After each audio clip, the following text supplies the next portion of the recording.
বৃহস্পতিবার সুপ্রিম কোর্টের রায়ে চাকরি হারিয়েছেন রাজ্যের প্রায় 26,000 শিক্ষক শিক্ষিকা ও শিক্ষাকর্মী। এদিনের রায়ে একলপ্তে চাকরি গেল হাওড়ার পাঁচলার একটি স্কুলের 4 শিক্ষক শিক্ষিকার।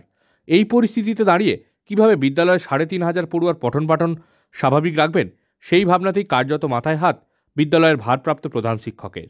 জানা গেছে, এদিনের রায়ে হাওড়ার পাঁচলার আজিম মোয়াজ্জেম উচ্চ বিদ্যালয়ের 4 শিক্ষক শিক্ষিকার চাকরি গিয়েছে। বিদ্যালয় সূত্রে জানা গেছে, বাতিলের তালিকায় রয়েছেন রসায়নের শিক্ষিকা রেহেনা খাতুন, জীবনবিজ্ঞানের শিক্ষক শেখ সামিদুল হক, পদার্থবিদ্যার শিক্ষক অভিজিৎ মাইতি ও বাংলার শিক্ষিকা সঙ্গীতা দেয়াসী। একই সাথে 4 জন শিক্ষক শিক্ষিকার চাকরি যাওয়ায় রীতিমতো হতাশ বিদ্যালয়ের ভারপ্রাপ্ত প্রধান শিক্ষক।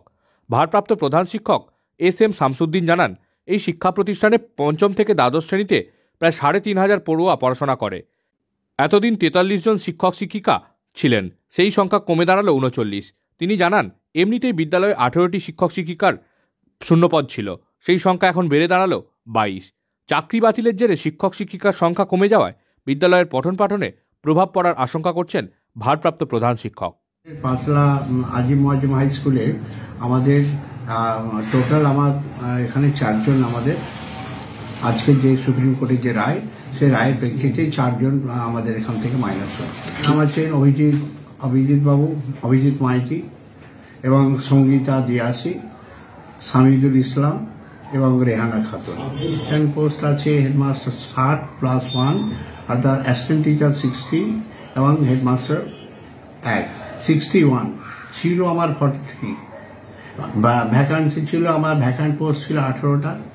সেখান থেকে আবার এই 4টে যাওয়ার ফলে আমার আরো প্লাস হওয়ার ফলে আমার টোটাল হচ্ছে 22 হচ্ছে।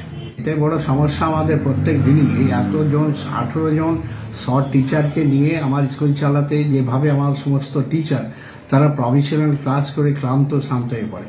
এখানে আমার ছাত্র সংখ্যা যে হারে ছাত্র সংখ্যা এবং যেভাবে ক্লাসের চাপ, তা সত্ত্বেও আমার টোটাল স্টাফ যেভাবে সহায়তা করে আমরা কাঁধে কাঁধ মিলিয়ে যেটা করছিলাম, এত শর্ট থাকা সত্ত্বেও তারপরে আবার এই শর্ট, তো যার ফলে আমরা খুব সমস্যায় পড়বো।